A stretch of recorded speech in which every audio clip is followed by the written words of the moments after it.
ಬಂಟ್ವಾಳ ಪುರಸಭಾ ವ್ಯಾಪ್ತಿಯ ಪಾಣೆಮಂಗಳೂರು ಎಂಬಲ್ಲಿ ನೇತ್ರಾವತಿ ನದಿಯಿಂದ ಅಕ್ರಮವಾಗಿ ಮರಳು ತೆಗೆದು ಸಾಗಾಟವನ್ನ ಮಾಡಲಾಗ್ತಾ ಇದೆ ಎಂದು ಆರೋಪಿಸಿ ಹಾಗೂ ಈ ಬಗ್ಗೆ ಕಾನೂನು ಕ್ರಮವನ್ನ ಕೈಗೊಳ್ಳುವಂತೆ ಒತ್ತಾಯಿಸಿ ಗಣೇಶ್ ನಾಯಕ್ ಎಂಬುವರು ಪೊಲೀಸ್ ಇಲಾಖೆಗೆ ಮೌಖಿಕವಾದ ದೂರನ್ನು ನೀಡಿದ್ದಾರೆ.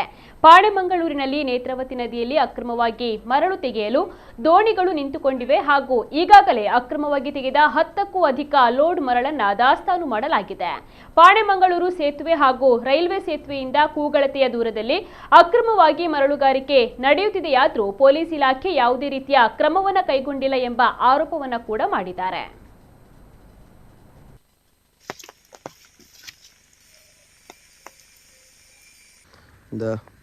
ഒരു ലോഡ് പയ്യെടുത്തറ റബ്ബ നോക്കൂ കണ്ടല്ലേ ഒരു വാട പിന്നെ കൂടൊന്നു ജണ്ട് വാട പിന്നെ അപ്പുറത്തോട് ഉണ്ടല്ല കൊന്തില്ല നോക്കണം എത്ര ഇത് ഈ പൊയ്യ കാണുമ്പോഴത്തേക്ക് ಇಂಡು ಸುಬೈಕೆರ್ತೆ ಬಲ ಉಂಡು